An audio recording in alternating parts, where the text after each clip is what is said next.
Linux Out Loud is firing up our mics, connecting those headphones as we search the community for themes to expound upon.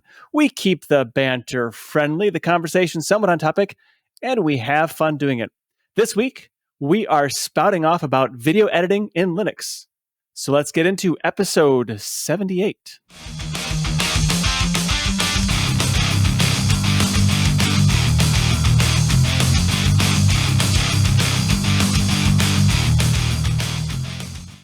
With me today, I have my two fabulous co-hosts, and I do use that term fast and loose. I have Matt and Wendy. How are you two today? I tried. I'm sorry. He didn't even make it through the show open. For context, Nate said he was going to be nice for the show. I am nice. Oh, I can't hear you, Wendy. You're mute. Mumble. As I was going to say before some stupid mic interruptions, Nate is always nice. So I know. Sorry, Nate. Sometimes I call you Matt.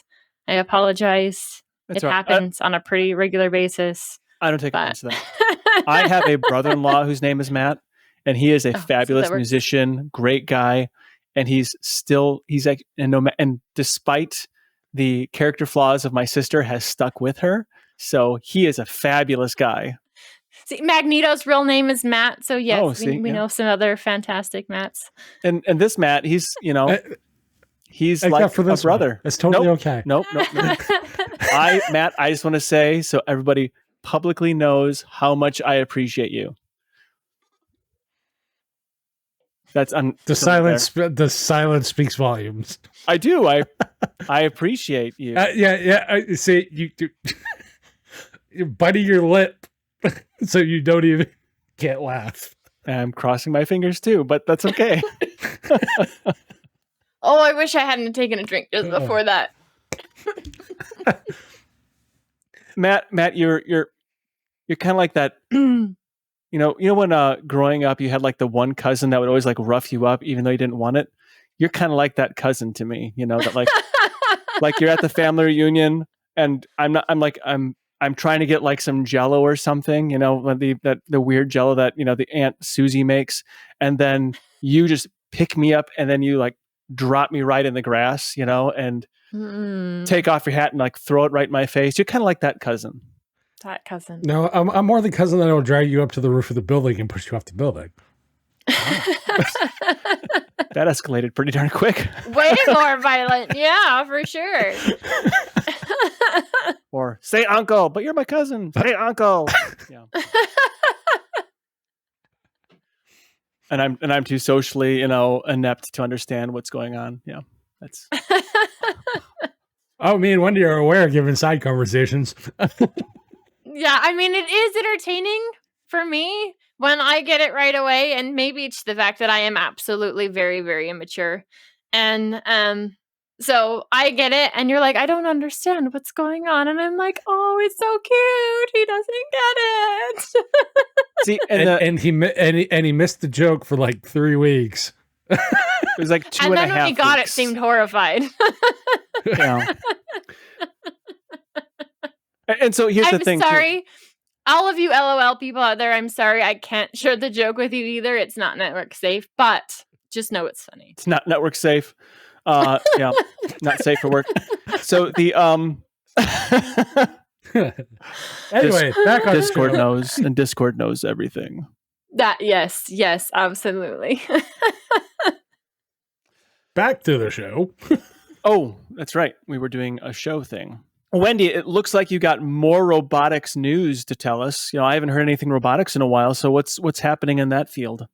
Yeah, there's actually a lot going on in robotics. So if you remember, I talked about the fact that the team has to turn in a video that has their full presentation from the intro all the way through the end, including the questioning and everything. It has to be uncut.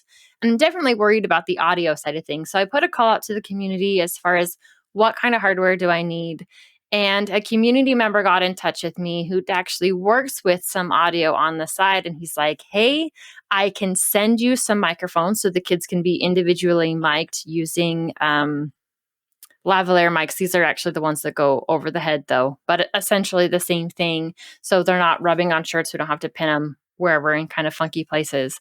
And so that part is taken care of. I have been looking at USB audio inputs, and I was hoping I could pick up an 8-port USB audio input used, but because that area of audio inputs seems to be once people have them, they don't really get rid of them. I haven't been able to find one used. I had someone suggest locally that there might be some audio places around here that I could just rent one, because I do want an audio input that has more microphones. I'd like to have at least 4 for the house, but those 8-port ones are definitely more expensive. And so I was really hoping to find one used, because the one I have right now that I've been using for several years, I picked up used and just haven't been able to do that. So I am on the lookout for either a used 8-port one or being able to go ahead and rent one and then send it back. So audio for the most part is now taken care of for that team's video, which is awesome. This last weekend, the team had their first scrimmage, so we got that under the belt, and it was actually a lot of fun. The kids wrote all the code that they did for this weekend actually on Thursday, the Thursday before the scrimmage. So we were pretty proud of them with the amount that they got knocked out. They didn't have their presentations fully written until Monday before the scrimmage. And I was super impressed by how much they had memorized. They really did a super awesome job. But we didn't want them to be like 100% prepared for this one anyway. You know, you don't want to show all of your cards at the first competition. So they have some things to grow. We went over their judging sheets, you know, all of that stuff. So they've got a list of things that they can work on for coming up. But the biggest news is the fact that I'm going to be spending even more hours at robotics. Yes, I have volunteered for more robotics. Essentially, what's going on is Idaho needs 24 teams, 24 registered FTC teams in order to get 2 Worlds tickets. So with 2 Worlds tickets, it's the winner of the Inspiration Award. I think that's what it's called. And then the head of the winning alliance in the robot game. So without 24 teams, we'll only get 1 ticket, and it's just the Inspiration Award winner. Kind of the downside about that is the Inspiration Award winner doesn't have to have a good working robot. Heck, they don't even have to have a robot at all. And then they get to go to Worlds for a robotics competition, which I find pretty gosh darn silly. So do you compete with like an imaginary robot? Yeah, essentially. Like if you just had parts, you know, when you were there, but you still won the Inspiration Award at state, you get to go to Worlds. So yeah, find that a little silly, right? My imaginary robot can kick your robot's rear end. That's what it sounds like. I bet it can. Because every imaginary robot can do whatever in the world. RoboCop versus Terminator. Who's going to win? Anyway, so I'm sorry. I get a call from I get a call from the mentor on Friday before our first scrimmage, and she's like, "Hey, so I got something to ask you." And she kind of ran down what I just went over with you guys. She's like, "So, what do your kids think about joining a rookie FTC team?" So they wouldn't be doing the massive competitions that the Tesla Coils do, our sibling team. They would have 1 scrimmage and then state. And they would get to be mentored by the Tesla Coil. So they'd help get their knowledge in robot building and coding, all of that stuff. So I went to the kids first. I was like, this is what's going on. Do you want to do that? And they were 1,000% on board. My son hates coding. He hates coding. But as part of FLL, you have to be part of everything. So he has to code. My daughter, who's on the FLL team, she doesn't hate building, but she really would just prefer to code. And on the FTC teams, you get to specialize. You could say, I am a builder, I am a coder, and you don't have to touch the other stuff. So they're both super excited about that. And before I told my co-mentor 1,000% yes, I had to talk to Magneto, because this is more hours that we're gone. It's more hours we're out of the house. It's a heck of a lot more time commitment for everybody. And his response was, well, I was kind of worried about the kids getting burned out on robotics, but if they want to do it, let's do it. So now I have robotics from 1 to 8 on Mondays and Thursdays. So they'll be really, really long days. Of course, there's like an hour and a half break in there where the kids will do some other stuff, do some other schoolwork, but lots and lots of robotics coming to our house. Both of my robotics kids will be competing in 2 different robotics teams this season. So look out for more robotics craziness coming from me in the coming weeks, days, months. Who knows what's going to happen? Well, I think that's exciting. And if the kids are good with, like, I don't know how it is, like doing less coding or doing more specializing in more tasks, if they like that better, then, and if that prevents them from getting burned out, that sounds like a win to me. I think so. It's probably one of my biggest complaints about FLL. And like, I understand why they do it, because they want every kid to get a chance. They want them to experience every single piece of that. And it's part of the core values of FIRST is everybody gets to participate. Mm-hmm. But the downside of that is you have kids that have now done it a year or 2 and they figured out, okay, these are the aspects of that I like. I would prefer not to have to touch the code ever again. And I would be completely happy. Just let me build.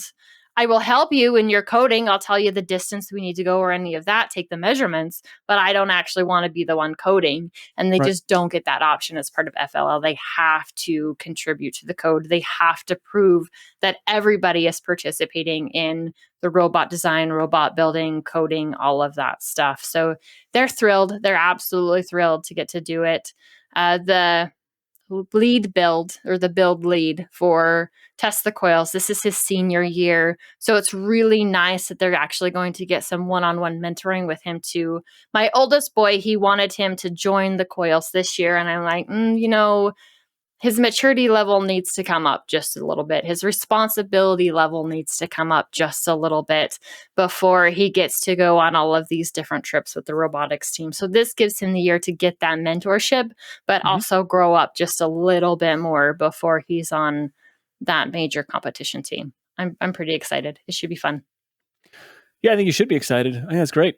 That's awesome. And I'll be interested in seeing how this thing unfolds and the different challenges, the new challenges you're going to face. I don't know what it's going to mean, but I'm sure it's going to be good show content.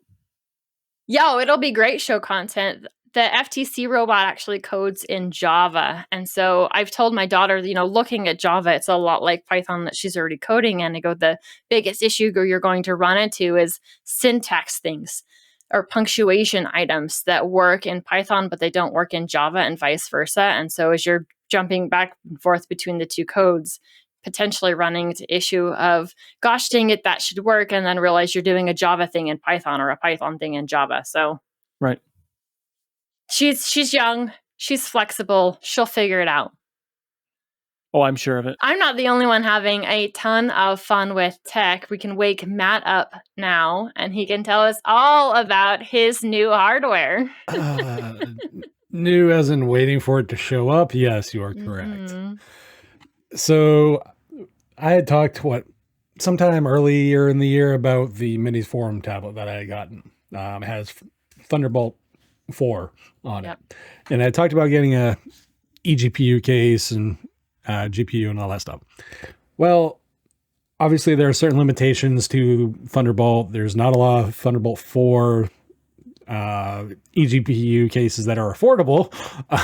So you are stuck with the limitations of basically Thunderbolt 3, which is like 40 gigabits per second, give or take, for the throughput, even on Thunderbolt 4 devices.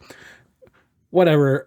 Basically, it's to see how much editing and that kind of stuff I can do on this tablet, because it's a 4-core, 8-thread tablet CPU with 32 gigs of RAM and a terabyte SSD. So I want to see what it can do for gaming. I'm just curious to see what it can do and how well it plays, because I run Garuda on the tablet, and Garuda runs. I'm kind of like Wendy. I find my distro and I just find my distro and that's what I use.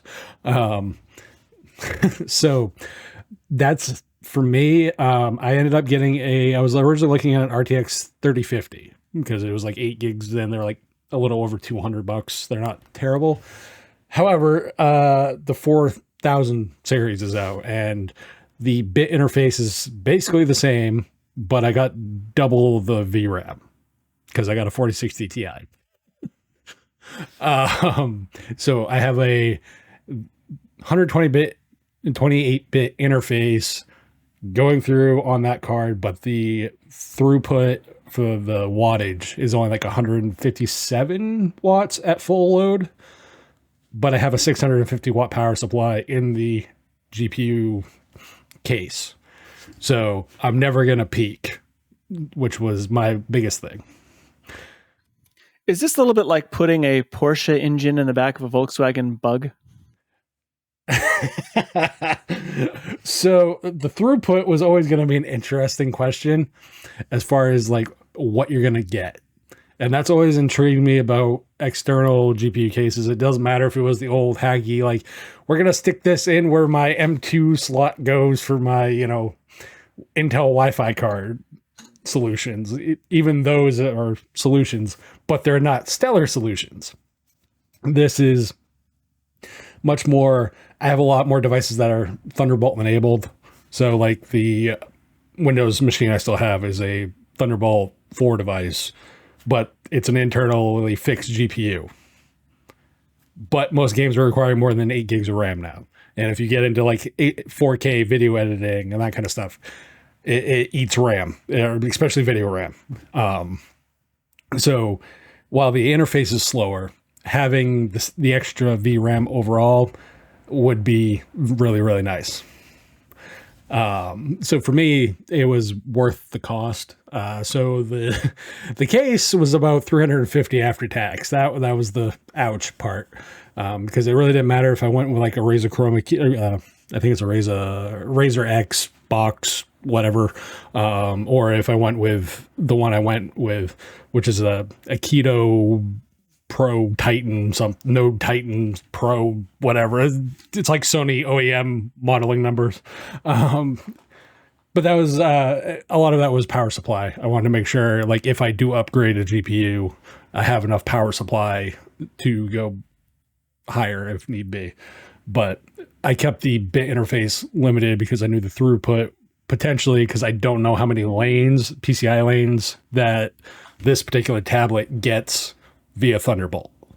So if it's 2, it's going to be half. If it's 4, you're looking at like a 20% decrease from peak performance of what you would get if you stuck this in a typical tower. So it really depends on what you're looking for.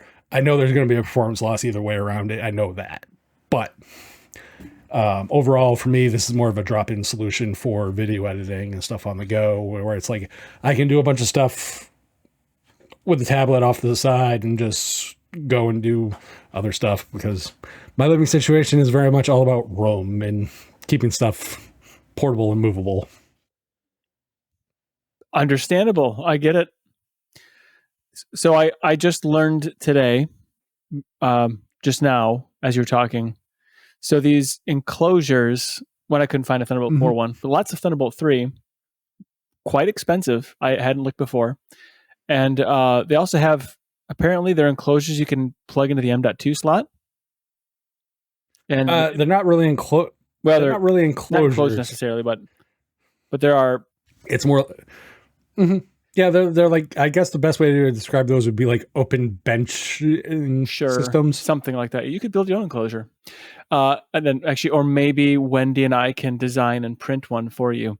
And then there's mini PCIe as well, and I thought that was interesting. So it looks like a little bit slower. And then Express Card. I didn't know Express Card had such things as well.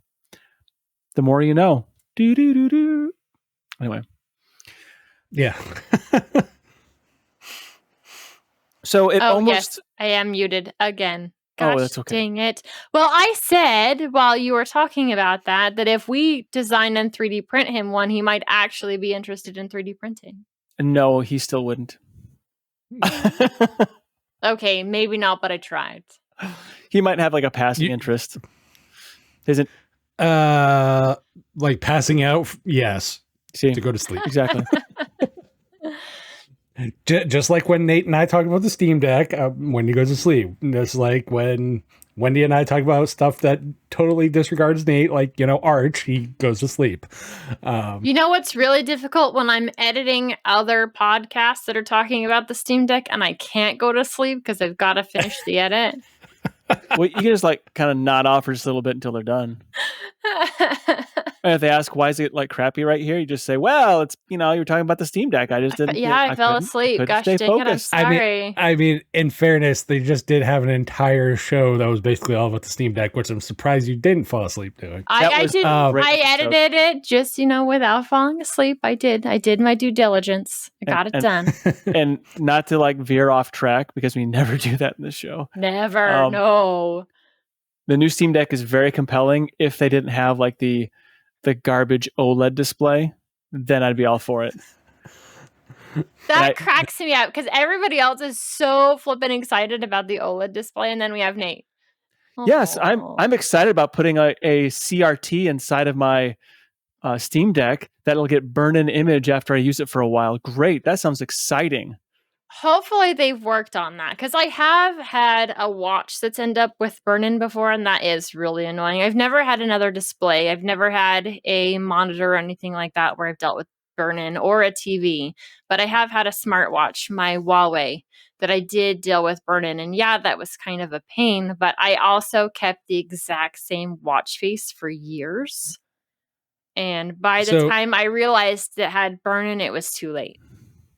So in fairness to Nate's complaint about that particular subject, at least Valve does one thing where you can actually replace the crap yourself. Yes. Unlike your phone, unlike your TV, so in fairness, I know what Nate's saying from as far as the burn-in and all that stuff. Yeah. Nate, I would suggest looking at there's a couple of YouTube videos about like how long people have left like their Nintendo Switch OLEDs on.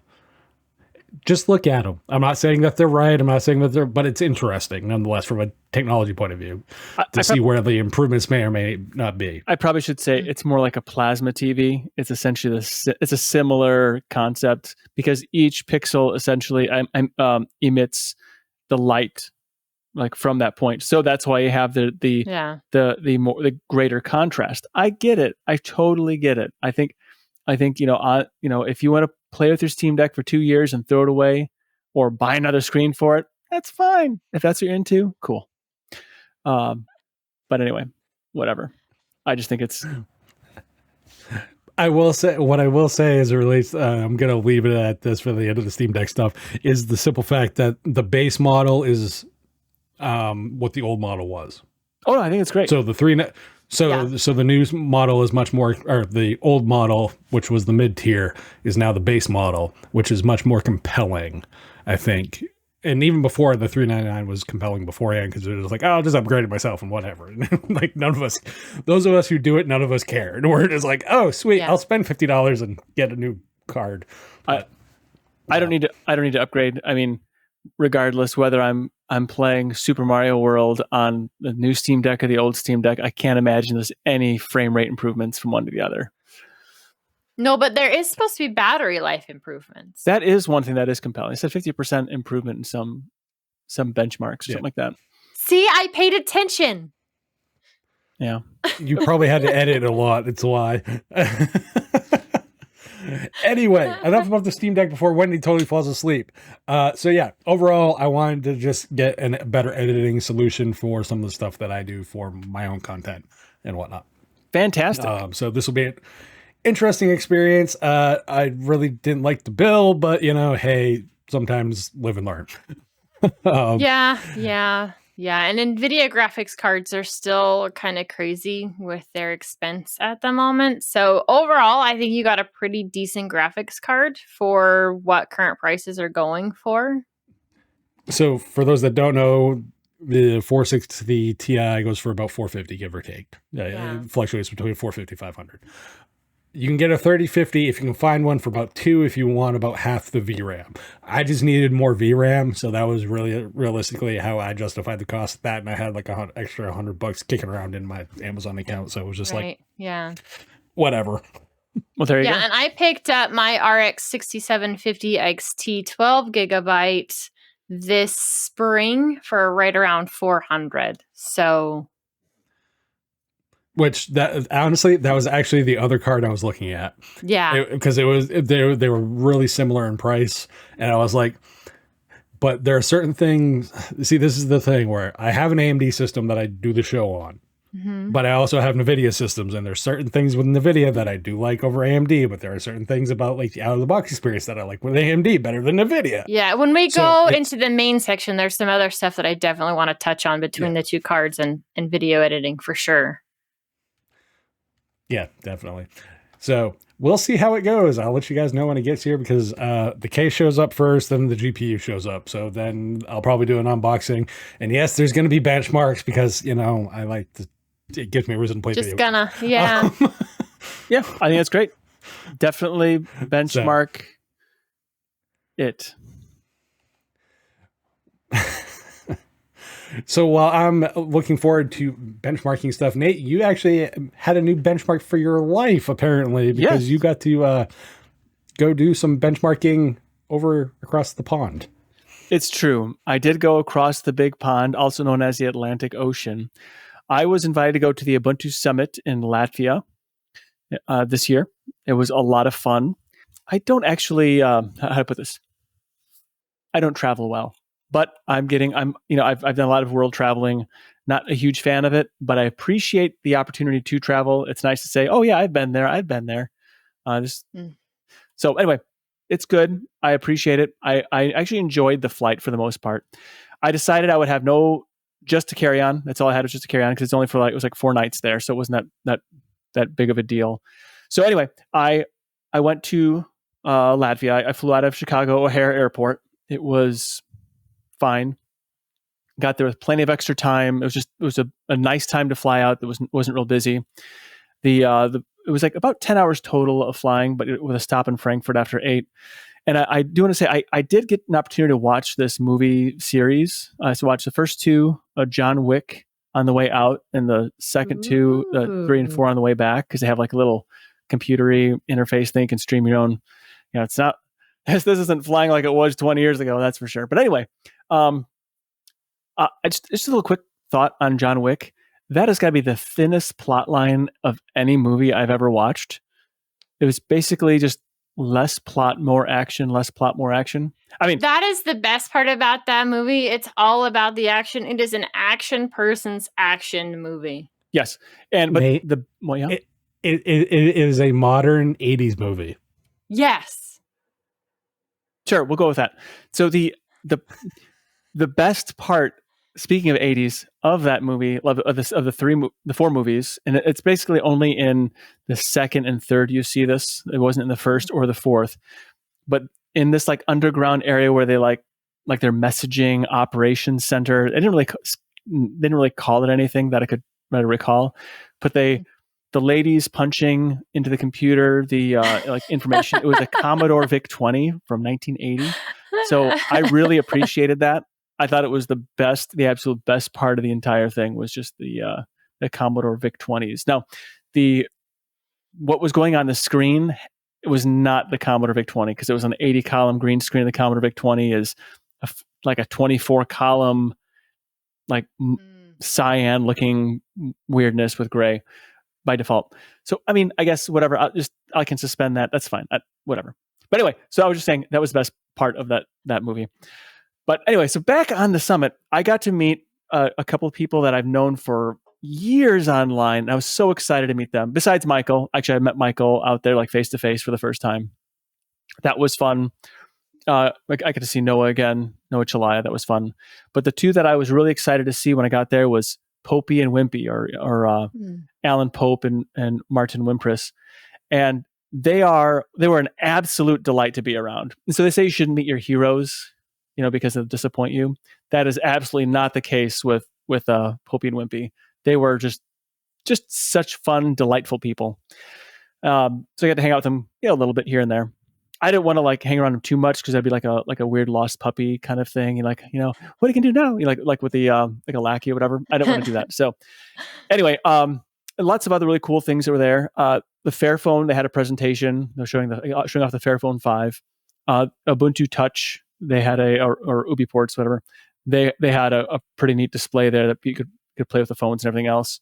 and everyone was just super friendly. A lot of people had Framework laptops, which I thought was cool because I'm a big, kind of maybe like a fanboy now of Framework. And Nice. I talked to I'd go up to people and just talk to them about Framework, like what they like about their laptop and everything else.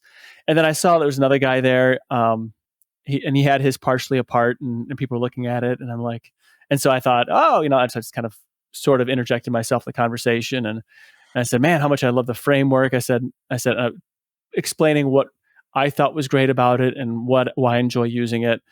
And I kind of gushed for a little while. And then I said, how long have you had yours? And I looked at his name tag, and he was from Framework. And so that was like kind of funny, embarrassing.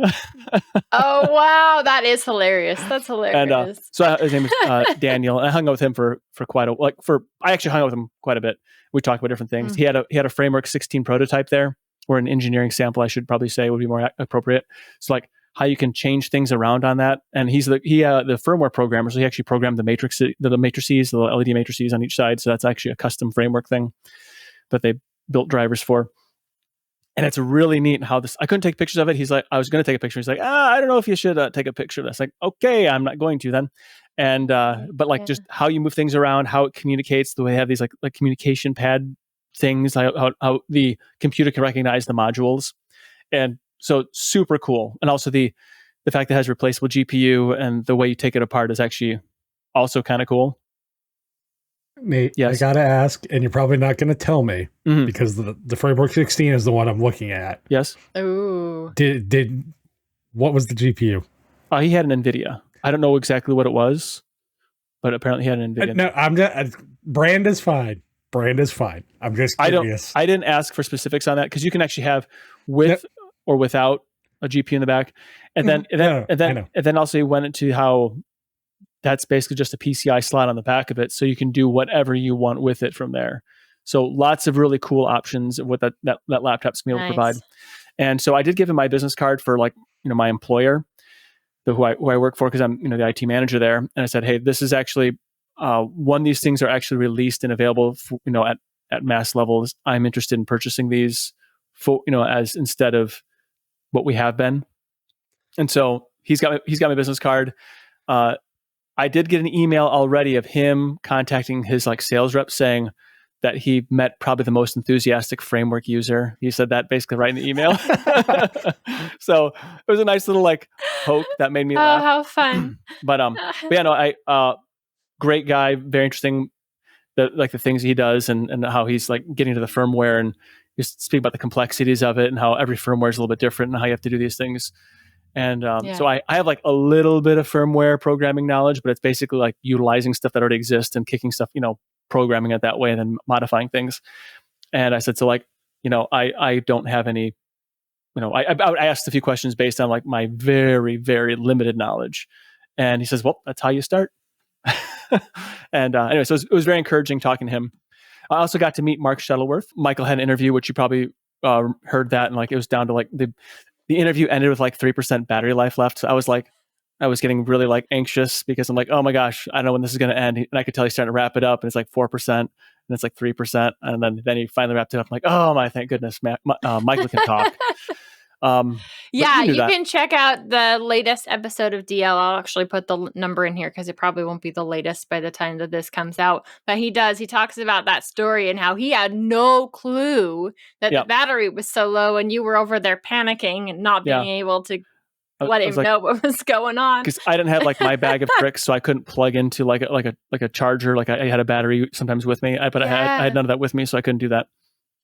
So anyway, but that was actually a lot of fun. I got to talk to Mark Shuttleworth and whatnot. Really, just a very very good dude. Really a really kind soul, and so that was really nice getting to talk to him. And I got to say, awesome. hey, basically, I appreciate what you've done and what you've brought to the Linux community as a whole. I said, I know there's some jerks out there. I'm not one of them. I didn't tell him about Matt, because I'm kidding. Don't even, because I've been probably one of the biggest Canonical and Mark Shuttleworth defenders I know. for a long time. You have, but you've also come straight out and said, I wish they would do some more focus on gaming, which it seems like they have, though. They have. In recent years. Which, in fairness, they have. So, yeah. So But anyway. So that was very cool. I was going to ask him and I thought, this is your first time meeting him, maybe not a good idea. So I kept my mouth shut, and actually I was surprised I had the maturity to do that, but I wanted to ask him so badly. So, you're known for having gone into space and, seeing Earth from a vessel. I said, so can you settle something for me? Is the Earth flat? That's what I wanted to ask him. But I didn't.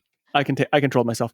So that was the whole thing. Was a very cool experience. I really, had lots of fun with that. I'm writing like an article on cubiclelate.com, which I got a little bit more to do yet, and I got to polish it up.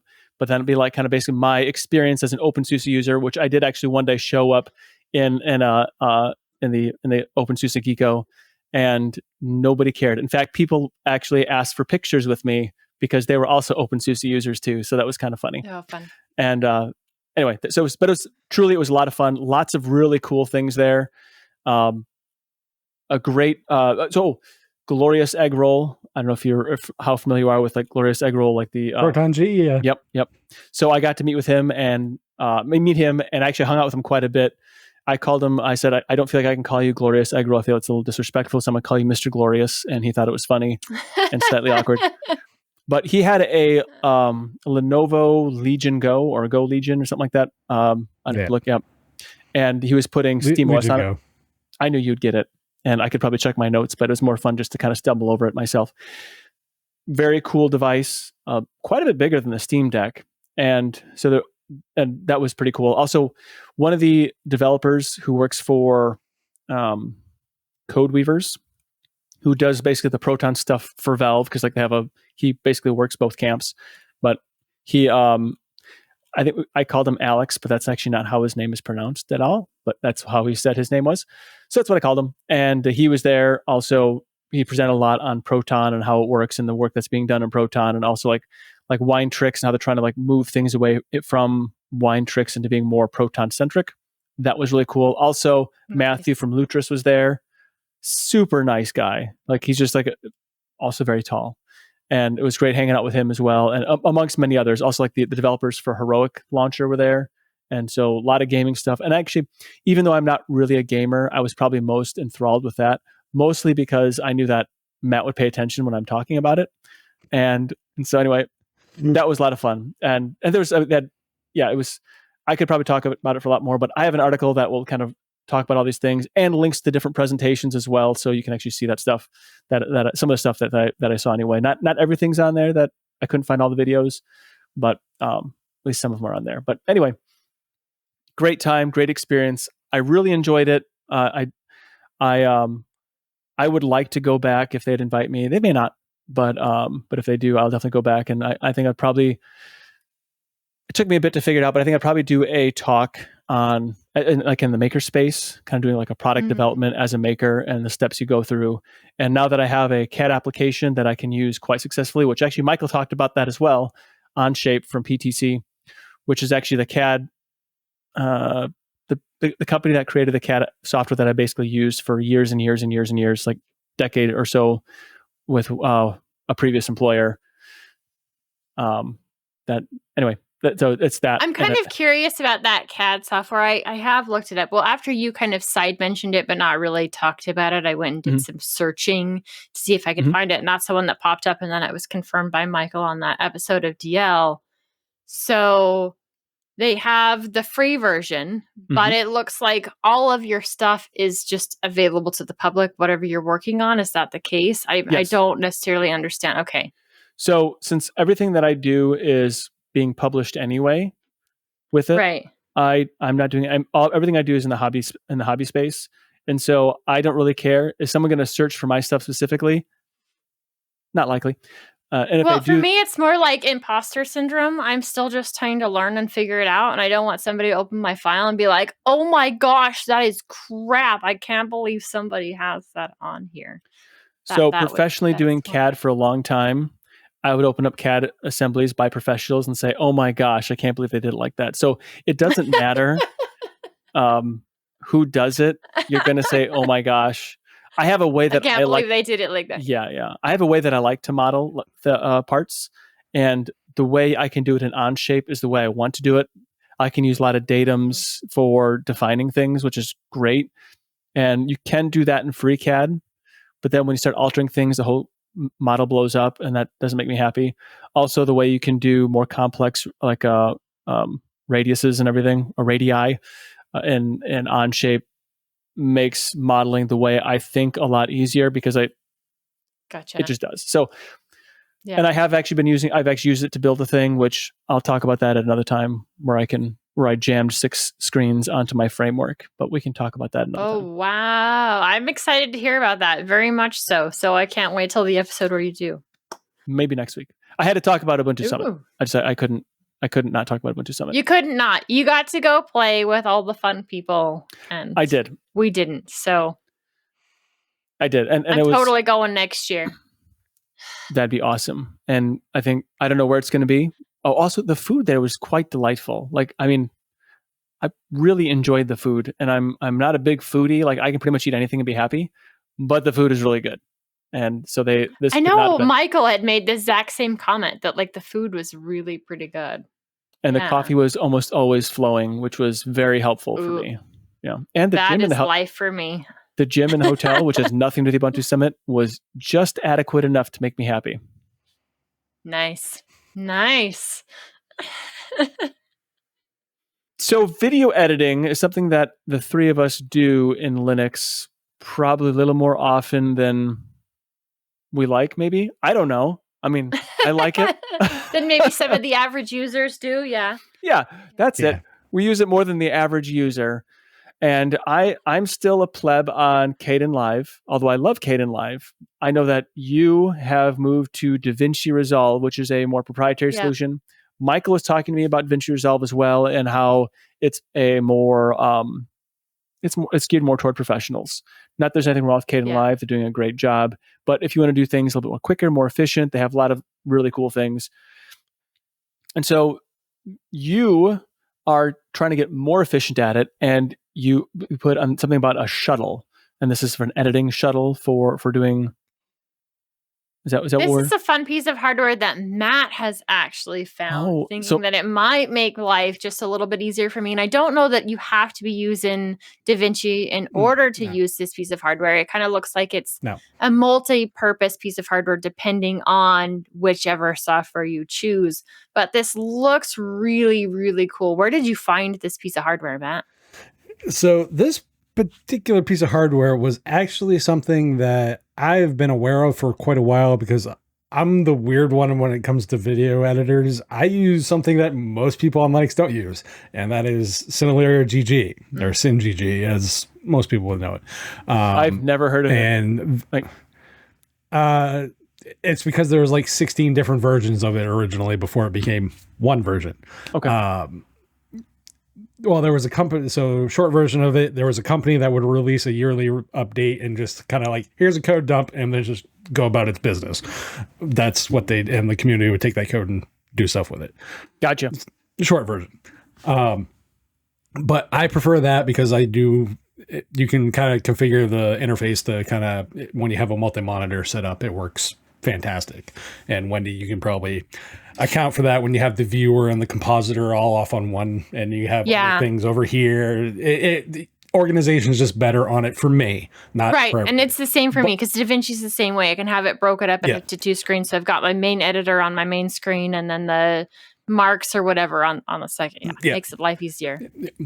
Definitely, because you can, over here is editing, over here is seeing the result. All your other crap or whatever. Yeah. So what I was put onto the, I believe it's Contour Designs, who is the main company that makes these. They have the Shuttle Pro V2, which is a more in-depth one than the one that's going to be in the show notes. Has more buttons. Has more buttons, so it's a lot more shortcuts and all that kind of stuff that you can do. Yeah. But the thing that I loved about both these devices, it didn't matter which one, because the one I showed Wendy is like a $60 device. Mm-hmm. The higher end one is about $100, give or take. You can probably find it on sale here and there. I was put onto it because it was made well aware in Cineleria that this device was compatible with it. So I originally looked at it and I was like, oh, that's cool. It's a tactile dial. So you can actually scrub through like your timelines, or if you're doing audio editing, scrub through the timeline that way. And so you get more granular control and that kind of stuff. So that to me is really interesting. And then you can put hotkeys to, you know, kind of whatever effect you want to do, a cut, you know, whatever, your favorite whatevers. Yeah. So like that to me is more of a, while you have keyboard shortcuts, sometimes that more granular control gives you a much finer editing. So it might instead of just kind of hitting the usually space button for most keyboard shortcuts as it defaults to video editors and Linux anyway, it allows you to more finely tune as opposed to just dragging the timeline and hoping you hit the right second mark or the right, you know, 10th of a second mark or right keyframe or zoom all the way in. Like it, doing it with just a mouse and keyboard sometimes is a pain. I'm not gonna lie. And there are ways to speed it up and stuff, you know, scroll in, hold control and scroll in on the timeline. There's so many different ways to do it. But this was much more interesting to me because of that granularity that you can have without having to really mess with the UI elements that much within an app. And as far as applications, from what I've seen anyway, this works with DaVinci Resolve, which is one of the reasons. Cinelira, I know it works with because they advertise it. I don't know about the other Linux video editors, but I know Audacity, Premiere, Audition, all that stuff. You can use this to scrub timelines. So according to one of the reviews, someone uses it with DaVinci Resolve and absolutely loves it. I'm curious. I definitely would love to pick something like this up. And I did a little bit of editing with Kdenlive in the past and not really a whole lot. It was when I was talking to Michael about picking up editing additional shows for the network. He uses DaVinci Resolve. And so that way we can actually send project files back and forth if I was using the same thing.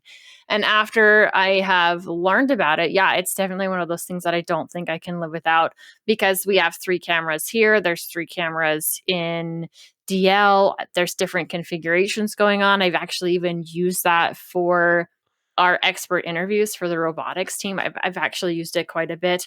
And I do use their color in there, and I've absolutely started to love the Fusion tab as well. So there are things in there that I have fallen in love with, and now tools that I'm almost relying on. So one of the tools that I rely on for this show in DaVinci Resolve, and I actually relied on it for the last episode of Twill, and it was almost my fault. At least Michael blamed it on me. I sent him a Discord message while he was recording Twill, and he forgot to turn off his speakers. So it came through in the audio. But there is an effect that you can use in DaVinci Resolve where it essentially cuts everything that isn't somebody's voice. And so I didn't have to do anything at all. I didn't have to cut that section of the show. I just was able to turn on that effect. The sound of Discord going off was removed. Not a big deal. So I've really liked it for some of that. My biggest disappointment for using that piece of software on Linux is that there's so many amazing plugins that are only made for the Windows or the Mac OS version. So that's been my only disappointment. There are some other plugins I'd like to pull in, especially when I was working on the vlog for Michael on that first day. There was some stuff that I really was wanting to clean up the sound more. And I know there's some great AI plugins that can do that, and none of them currently work on Linux. So that's my biggest complaint. Also, we were talking a little bit about graphics cards earlier, and I am using that AMD graphics card, and DaVinci really likes NVIDIA. So if I'm pulling screenshots and the screenshots are too large, there's too much graphical information in them, basically inside DaVinci Resolve, I can't view it. I can't use it. And so then I have to go and break that into smaller screenshots. Most of the time, especially for Twill, I would prefer to have the full screenshot of the full web page and just be able to scan back and forth in it to get what I need. So it has me leaning towards an NVIDIA graphics card, and it makes me feel really, really gross to even say that. It makes me feel really, really gross to even say that, because I've loved my AMD graphics cards other than that. And it's really DaVinci that's pulling me that way. But NVIDIA has been better at some of those open source drivers. So I know I seem to spend a lot of time anymore in an editor doing video editing and these extra little pieces of hardware that can help make that experience better while running it on Linux. Because it for me, it still has to run on Linux. I'm not booting up a second machine. It has to run on Linux. And I'll definitely be checking them out. I do want to see how your experience goes with that graphics card for sure and your editor. And then from there, work on looking at one for me. Yeah, it'll be interesting to see, because there's realistically, because I bounce back and forth between, well, at least 2 of the OSs, because the third one doesn't exist in my book. Yeah. Just because whatever, people know how I feel about Mac OS and Apple. Right. Yeah. Bouncing back and forth between the two is interesting because there are certain features and functions, like, despite what I feel about NVIDIA and how they do stuff, from pricing and everything else, from a software and technology point of view, like just being a strict technologist and looking at what they're doing, things like NVIDIA Broadcaster that are on Windows, where it's AI and locally done AI. So it like mutes all the stuff in the background, and it just like it there's a lot that they do, but as it relates specifically to Linux, while the AMD stuff has gotten better with like their AV API or whatever for Linux, or VA API, has gotten much, much better than it used to be as far as recording and stuff. I have an AMD system. I do all this show on an AMD system.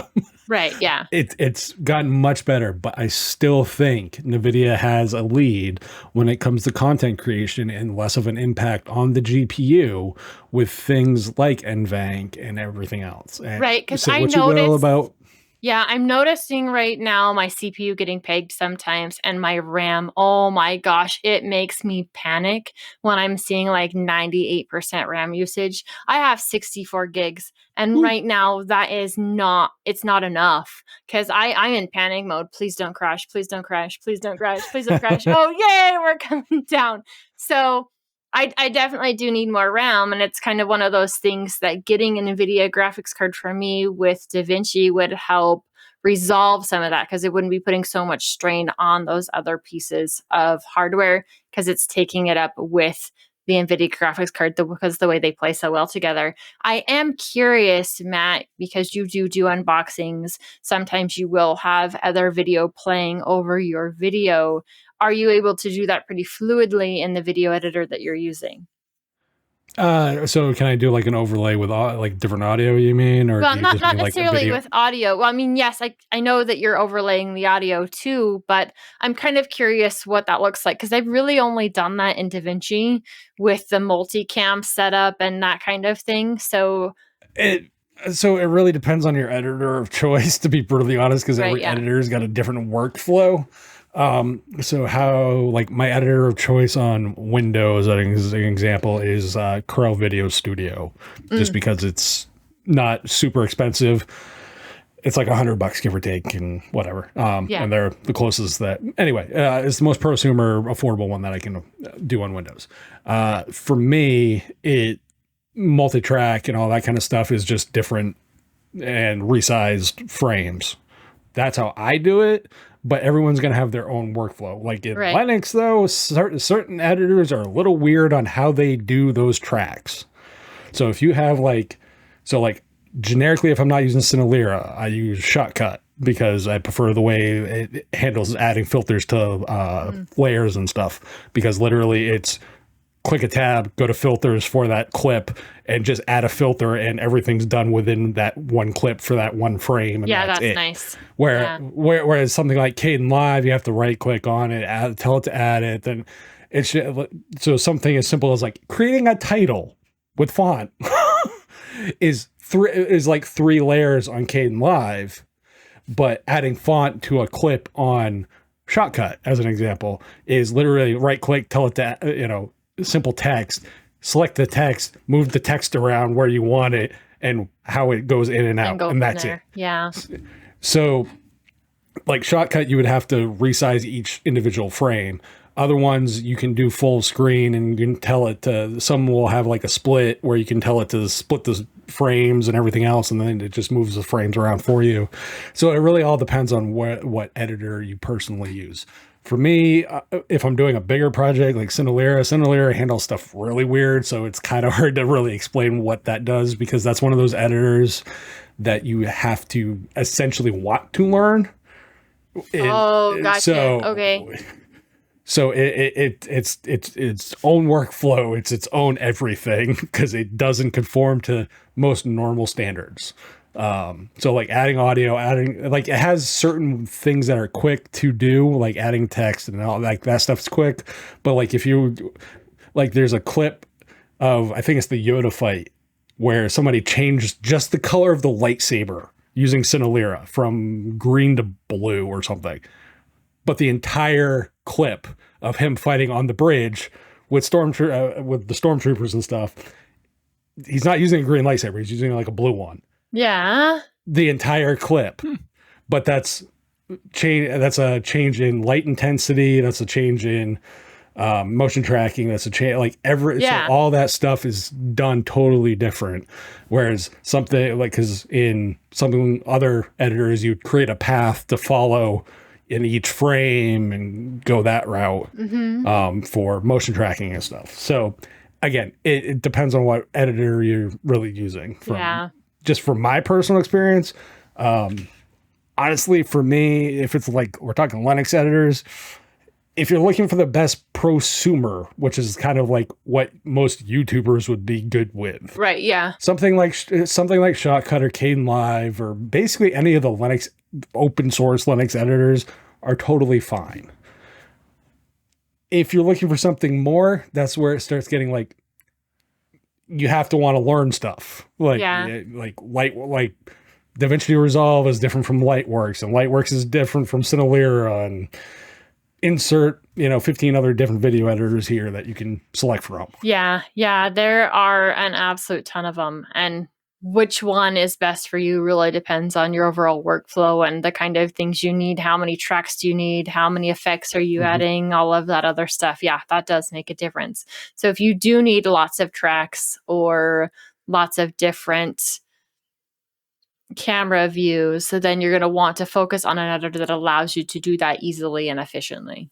Yeah, because something like Kdenlive is great for like 5 tracks and a couple audio tracks, like from my own personal experience, before it starts getting a little hairy, things start slowing down, because you don't have like a lot of the GPU enhancement stuff that you would get with something like DaVinci Resolve. I know Shotcut has a lot of the GPU stuff, so that's personally why I tend to use it. So because there's a way to actually use, I think there's a way to use Shotcut's GPU rendering library for Kdenlive.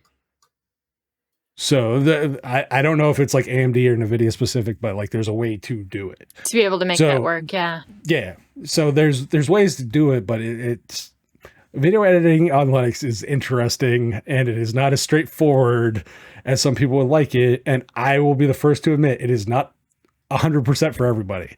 I would say prosumer, YouTuber style videos, it's perfectly capable. You can, with things like DaVinci Resolve and Lightworks, high-end video editing, perfectly capable and able to do it. Yeah. But like every other system, it's going to have its quirks and everything else, because it's an OS. They all have quirks and stuff. Yeah, well, and the video editors themselves have quirks just in general. Yeah, they do. So like when people sing the praises of Adobe Premiere and Adobe products, it's just because they've gotten used to all the headaches that insert product has gotten to. Just like anybody who sings that praise of any piece of software. Yeah. They've just got accustomed to accepting its flaws. So when people point out the flaws, it's kind of like in Linux. We do the same thing. It's the same in Windows, same in Mac. When you point out the flaws, people get a little defensive. And it's like, that's just better. And it's like, that's not quite how that works sometimes. So I put into the little chat thing. So if you get the Shuttle Pro, Shuttle or Shuttle Express. Either way, now they don't support Linux. They support Mac and Windows. You're probably not going to get app detection with this, which is a feature that the Shuttle Express has. But there's this thing called Shuttle Lander, which, open source projects and their funny names. That will, since most of the components are already baked into the kernel now anyway, this is basically a way to interact with it.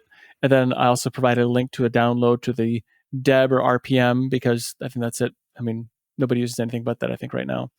So that was a little knock. I don't know if you picked up on that, but anyway, you can do that, or you can build it yourself. So I was going to say, or it's probably in the AUR. It might be in the AUR, yeah, probably. But it looks like that is absolutely awesome. That it looks like if the image is correct, you can actually then program each of the keys, whatever you want them to be, and so the key and modifier and everything else. So, that might be a good way to go. I think looking at them, I think the Shuttle Express is probably more. I've actually been looking for sort of a shuttle tool as well, and so this might fit the bill. I've looked at a few of them, and they're like, it might be too many buttons. Can I put it next to the keyboard on the other side? It's like all these questions, and this actually might be good. I put an offer on one on eBay, so we'll see how that works out. Thanks, Matt. So enabler. Let it be known, I'm not just an enabler for video games now. You haven't. You're an enabler for all kinds of hardware, and then blame me when you buy new hardware that we haven't even talked about. This computer here we've talked about is because of you. That's all I need. Okay, we kind of this is because of you. Okay, as far as no. I'm not taking the blame for the computer that you built. Yes. I showed you the case. What you did after that, that's on you. You showed that no. I even said I showed you the case. I even said in the video that I created on building this, it's your fault. And I said I even put the Telegram message that you sent me in the video. It's still your fault because you built on it. I just showed you the case. Components all on you. And as far as blaming you, Wendy, no, I'm blaming you, Ryan, and Michael, because y'all talk about hardware way too often. Hey, Hardware Addicts isn't even going on. You can't blame me for that right now. Well, yes, I can. Says the person dealing with hardware with robotics. I'm just saying. But I don't necessarily share that hardware with you. Okay, I have talked about the Lego kits all the time and almost convinced Nate to get a few. And I probably will talk about the hardware that we're using in FTC too. But that's not stuff I'm expecting you to run out and buy. Yeah. Ever. Though I am figuring out how I can have my own FTC robot at home because gosh dang it, I want to play with it too.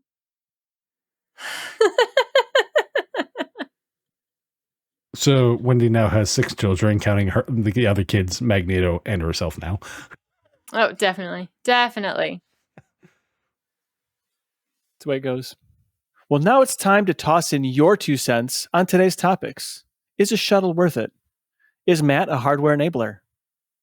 Why don't you hit the discourse forum, drop us a line under this video or on the contact forum by visiting tuxdigital.com/contact. If you'd like to hang out with us on our preferred social media, see the links at the bottom of the show description. Find other great shows like Fit and Fueled, Destination Linux, Linux Saloon, and more at tuxdigital.com. Show off your love for your favorite podcasts and shows by visiting Tux Digital merch store. Grab yourself some awesome swag like the Gamer-centric I Paused My Game to Be Here shirt, or join #TeamWendy with some sinister Wendy swag. As always, we thank you for joining us. As always, we thank you for joining us. We'll be back next time with another awesome episode of Linux Out Loud. Until then, keep the banter friendly, the conversation somewhat on topic, and you gotta have fun doing it. We always do. She's evil. So nice. And I'm the bully.